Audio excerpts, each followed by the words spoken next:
अवैध निर्माण के खिलाफ नगर निगम का एक्शन जारी है। नगर निगम द्वारा शुक्रवार को जोन क्रमांक 22 में C21 के पास नाले से सटे अवैध रूप से बनी 4 मंजिला भवन को तोड़ने की कार्रवाई शुरू कर दी। इस दौरान बिल्डिंग को कुछ हिस्सा पोकलेन मशीन से तोड़ दिया, वहीं आज बाकी हिस्से को ब्लास्ट के जरिए जमींदोज किया। यह बिल्डिंग नाले से कुछ ही दूरी पर बना दी गई थी। इस कर्मशील बिल्डिंग को तोड़ने की कार्रवाई कल से शुरू की गई थी।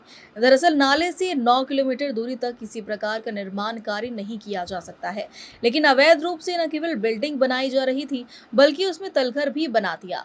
अवैध बिल्डिंग को तोड़ने के दौरान निगम की सबसे बड़ी पोकलेन पर बिल्डिंग का हिस्सा गिरने की आशंका थी।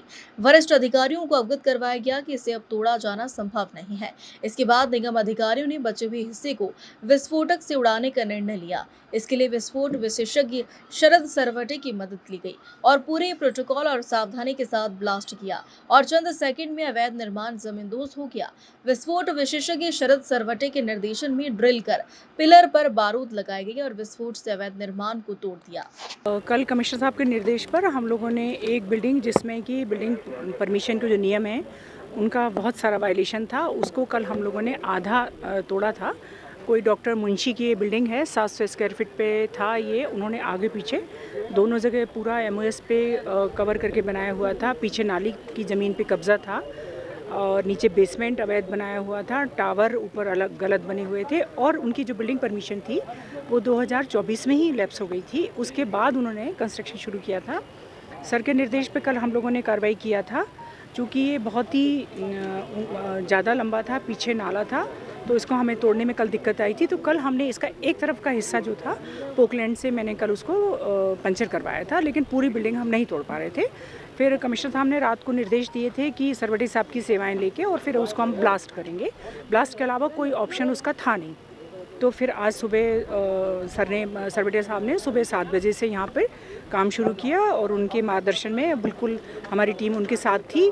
सर ने 2-2, 3-3 बिल्डिंग ऑफिसर भेजे थे, खरे साहब हमारे साथ थे और सरवटे साहब ने जैसे जैसे निर्देश दिए थे हम लोगों ने उनको पूरा अमला, मशीनरी सब उपलब्ध कराया। और फिर अभी ठीक 12 बजे का ही हमारा टारगेट था कि उसके पहले हो जाएगा, तो 12 बजे के पहले ही सरवटे साहब ने उसको ब्लास्ट किया। एक ही धमाके में वो बिल्डिंग जो थी पूरी नीचे गिर गई है और आसपास के किसी भवन में, बिल्डिंग में कुछ बिल्कुल भी नुकसान नहीं हुआ। अभी तक जो मुझे सूचना मिली है कि एक ग्लास भी किसी दूसरी बिल्डिंग का नहीं टूटा है और ये सब काम ठीक से हो गया है।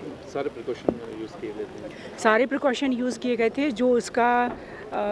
जो इसकी हमको करनी पड़ती है, नियम कानून करना पड़ता है, प्रोटोकॉल जो इसका होता है, वो सारे प्रोटोकॉल सरवटे साहब ने हम लोगों से फॉलो कराए थे।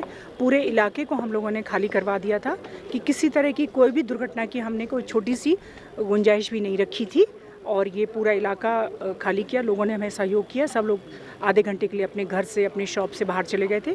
पूरा इलाका खाली करने के बाद में फिर पुलिस ने भी यहाँ पे भ्रमण किया, उन्होंने भी विजिल बजाई। उसके बाद ही हम लोगों ने सरवटे साहब ने उसको डायनामाइट को उन्होंने उड़ाया। उसको पहले भी नोटिस दिए गए थे जो इसमें इनको बिल्डिंग ऑफिसर ने 3 नोटिस दिए थे, इनको लगातार दिए थे, लेकिन उन्होंने नहीं अपने जो अवैध हिस्सा था हटाया था। एक्चुअली एक तरह से तो ये बिल्डिंग ही पूरी अवैध थी। तो फिर इसके अलावा हमारे पास कोई, इस बिल्डिंग इतनी खतरनाक स्थिति में आ चुकी थी वो, तो उसको इस डायनामाइट से ही करना ही हमारे पास विकल्प था। इसके अलावा कोई और साधन नहीं था। यदि हम रोकते और कभी भी दुर्घटना हो सकती थी, क्योंकि पूरी बिल्डिंग एक तरफ झुक गई थी, तो इसमें बहुत बड़ी संख्या में जान माल की हानि हो सकती थी। कमिश्नर साहब के हम लोग लगातार निर्देश प्राप्त करते रहे और फिर इसको हमारे टेक्निकल एक्सपर्ट ने भी लिखा कि इस बिल्डिंग को अब इस स्थिति में नहीं छोड़ सकते, तो फिर इसलिए हम लोगों ने इसको डायनामाइट से किया है। किस तरह का स्पष्ट संदेश है अवैध निर्माण करने वालों को? वो तो कमिश्नर साहब के स्पष्ट निर्देश हैं कि कोई भी अवैध निर्माण करेगा उस पर कार्रवाई होगी। लेकिन ये बिल्डिंग तोड़ना हमारे लिए चुनौती थी, जिसमें हम लोगों ने सरवटे साहब के मार्गदर्शन में हम लोगों ने इसमें कंप्लीट किया।